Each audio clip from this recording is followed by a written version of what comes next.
নাহমাদুহু ওয়া নুসাল্লি আলা রাসূলিহিল কারীম, আম্মা বা'দ।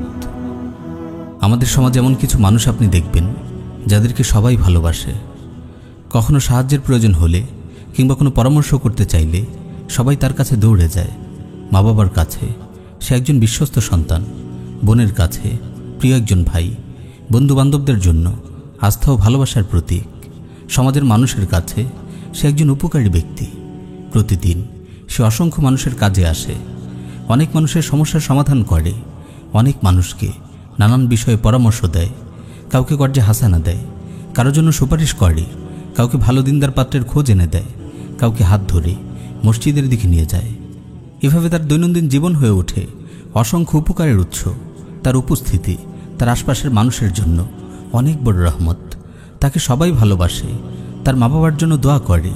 অনেক মুরব্বী তো বলেই ফেলেন এমন একজন সন্তানের পিতা হতে পারা অনেক বড় সৌভাগ্যের ব্যাপার। অনেকে বলেন এরকম ছেলে আর 10টা থাকলে আমাদের সমাজটা আরও অনেক সুন্দর হতো। প্রিয় ভাই, এমন একজন উপকারী মানুষ হতে আপনার কি মন চায় না? আজকে থেকে নিয়ত করুন আপনি একজন উপকারী মানুষ হবেন। আল্লাহি, যদি এমন একজন মানুষ হতে পারেন আপনি জীবনের নতুন এক মজা খুঁজে পাবেন।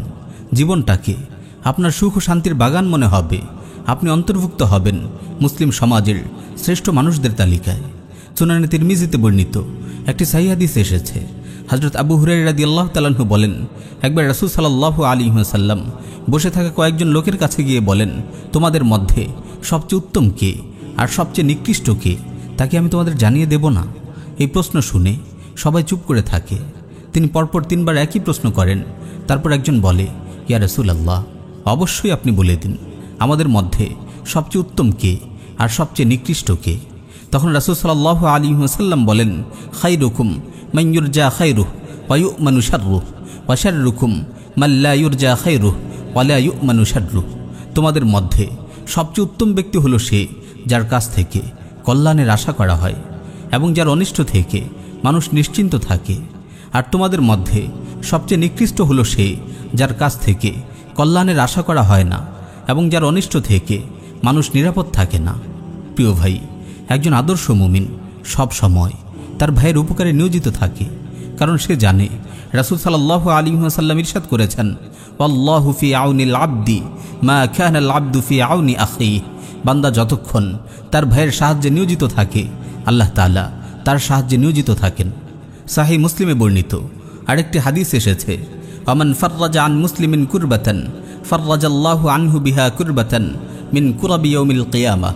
যে ব্যক্তি কোনো মুসলিমের একটি কষ্ট লাঘব করে আল্লাহ তাআলা কিয়ামতের দিনের কষ্ট থেকে তার একটি কষ্ট লাঘব করবেন। সাহিহ মুসলিমের আরও একটি আশ্চর্য হাদিস শুনুন।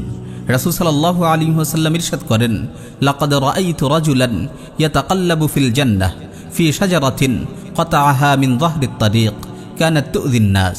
আমি এক ব্যক্তিকে দেখেছি, সে জান্নাতের নিয়ামতের উপর গড়াগড়ি খাচ্ছে। সে রাস্তার একটি গাছ কেটেছিল মানুষের চলাচলে কষ্ট হচ্ছিল বলে। সুবহানাল্লাহ, এর চেয়ে বড় সুসংবাদ আর কি হতে পারে? আপনি যতক্ষণ আপনার ভাইকে সাহায্য করেন আল্লাহ স্বয়ং আপনার সাহায্য করতে থাকেন। আর আপনি যদি আপনার ভাইয়ের একটি কষ্ট দূর করেন কিয়ামতের কঠিন মুহূর্তে আল্লাহ আপনার একটি কষ্ট লাঘব করবেন। সামান্য একটি গাছ কেটেছে বলে লোকটি কত বড় পুরস্কার লাভ করেছে দেখুন। প্রিয় ভাই, আসুন আজ থেকে আমরা উপকারী মানুষ হওয়ার শপথ গ্রহণ করি। দুনিয়া ও আখিরাতে আমাদের সাফল্য ও কামিয়াবির পথ সুগম করি। আল্লাহ তাআলা আমাদের সবাইকে কবুল করুন, আমিন ইয়া রাব্বাল আলামিন।